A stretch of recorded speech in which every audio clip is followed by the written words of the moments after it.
নমস্কার বন্ধুরা, আমি শ্রাবণী। আমি চলে এসেছি আরও একটি রেসিপি নিয়ে। চলো রেসিপিটি তাহলে একবার দেখে নিই। আজকে তোমাদের সাথে শেয়ার করব কাচকি মাছের একটি রেসিপি। যারা ছোট মাছ খেতে ভালোবাসো, আশা করছি তাদের আজকে রেসিপিটি ভালো লাগবে। ভিডিওটা পুরোটা দেখার অনুরোধ রইল। আজকে রান্নাটা বানানোর জন্য কাচকি মাছ নিয়েছি।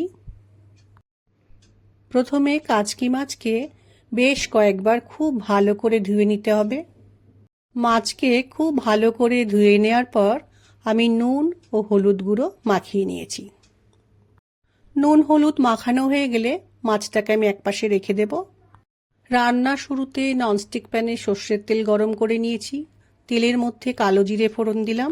তেলের মধ্যে কিছুটা পরিমাণে পেঁয়াজ কুচি দিয়ে নিয়েছি। পেঁয়াজ কুচিটাকে একটু ভালো করে ভেজে নিতে হবে। আলু ভাজার মতো আলু কেটে নিয়েছি, সেটা এবার পেঁয়াজের মধ্যে দিয়ে একটু সময় ভেজে নেব।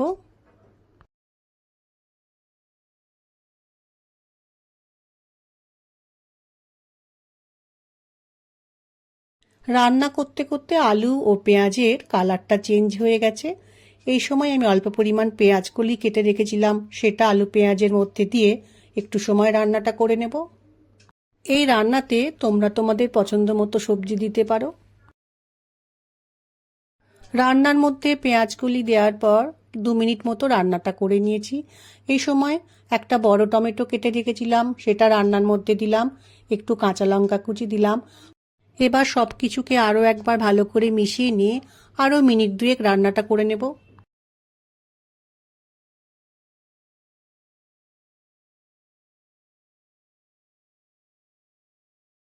নুন ও হলুদ গুঁড়ো মাখিয়ে ঢাকা কাচকি মাছ এবার রান্নার মধ্যে দিয়ে দিলাম। রান্নার মধ্যে মাছ দেওয়ার পর খুব হালকা হাতে আস্তে আস্তে মেশাতে হবে, মাছগুলো যাতে ভেঙে না যায়।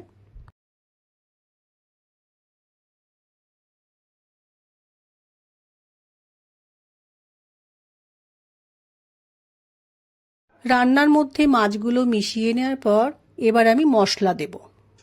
প্রথমে দিলাম পরিমাণ মতো জিরে গুঁড়ো, দিয়ে দিলাম ঝালের জন্য লঙ্কা গুঁড়ো, এবার দিলাম ধনে গুঁড়ো, কিছুটা পরিমাণে কাশ্মীরি লাল লঙ্কার গুঁড়ো দিলাম, পরিমাণ মতো নুন দিলাম, এবার দিলাম হলুদ গুঁড়ো, অল্প পরিমাণে চিনি দিলাম।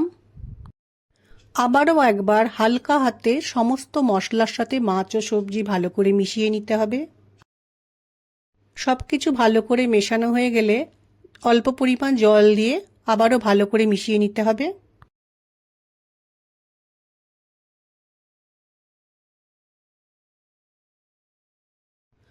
মাছের মধ্যে ধনেপাতা কুচি দিয়ে ভালো করে মিশিয়ে নিয়ে গ্যাসের ফ্লেমকে লো করে মিনিট খানেক রান্নাটা আমি হতে দেব।